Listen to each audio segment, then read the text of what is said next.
Alors, Cemex est une entreprise de matériaux de construction, c'est-à-dire que nous exploitons des carrières pour produire du granulat, et ces matériaux sont utilisés pour fabriquer du béton. Donc nous avons deux activités, exploitation de granulat et fabrication de béton, avec une autre activité de transport fluvial, puisque c'est un enjeu très fort de pouvoir transporter le plus loin possible des matériaux qui coûtent assez peu cher et qui pèsent lourd.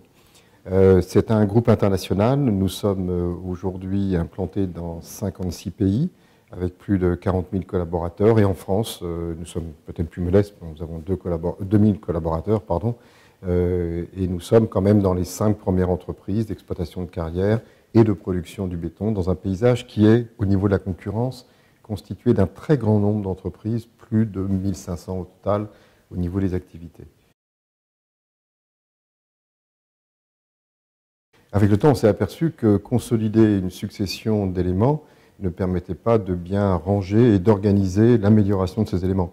Donc, par exemple, nous faisons des audits d'évaluation environnementale qui sont combinés avec des audits de sécurité, tout ceci étant organisé dans des procédures très précises, très techniques, comme par exemple ISO 14000, puisque nos 330 sites sont certifiés ISO 14000.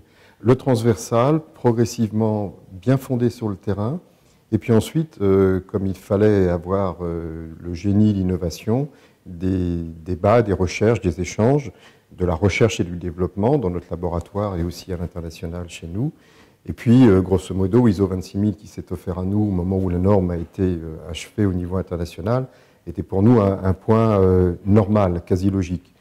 Et la présentation de notre rapport l'année dernière, de notre rapport d'évaluation environnementale, nous a permis de constater que finalement, c'était toute l'organisation, les plans d'action, y compris nos indicateurs qui étaient déjà utilisés, que nous avions présentés. Et cet aspect sobre, robuste, quasi évident, nous a permis de gommer, sans le soustraire évidemment des organisations, mais de gommer le terme développement durable et RSE. La norme et la réglementation, évidemment, permettent de cadrer. La difficulté actuellement, c'est qu'elles n'anticipent pas assez bien et que la norme et la réglementation ne reconnaissent pas assez bien. Donc nous sommes assujettis à des décrets, des arrêtés types, des circulaires très nombreuses, avec des guides opératoires pour la préservation de l'eau, des poussières, de l'environnement, le voisinage, le paysage. Et de ce fait, finalement, il y a un empilage. Et finalement, ce que l'entreprise essaye de consolider dans une action solidaire et unique, la plus globale possible, l'État ne le fait pas, parce que c'est lui le prescripteur, dans un ensemble très disparate. Ni dans ces textes, il n'y a pas eu réellement de modernisation du droit de l'environnement, ça a été espéré, mais ce n'est pas tout à fait le cas, et ni dans ces plans et programmes, avec, par exemple, il y a un schéma pour la gestion des déchets, pour le transport, pour la qualité de l'air, pour les carrières. Il y a l'espoir d'un schéma global, mais pour l'instant, avec les changements de région, ce n'est pas encore d'actualité. Voilà, donc finalement, la norme est utile, mais elle est de moins en moins nécessaire. Et cette reconnaissance de la vertu des bonnes organisations, des collectivités comme des citoyens et des entreprises, cette reconnaissance n'est pas suffisante. Alors peut-être parce qu'il n'y a pas eu assez d'appel du pied du ministère, qui n'est pas assez moderne par rapport à ses actions, assez innovant, et peut-être aussi parce que les entreprises, en l'occurrence pour nous, nous sommes trop timides.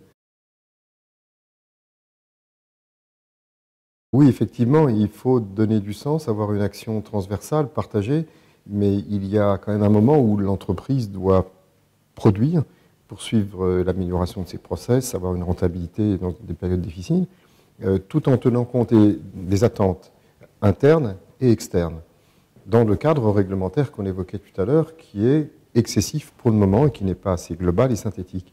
Et dans ce contexte-là, nous sommes, si la crise est durable, presque à la limite de la rupture, c'est-à-dire que nous pourrions voir des entreprises de notre secteur d'activité, celui que je connais un peu mieux, se désengager de la RSE en disant on a eu un effort, on verra bien ce qui va se passer. Donc le challenge pour nous, en tous les cas chez Cemex, effectivement, est de passer la crise avec un contexte de développement durable toujours plus innovant.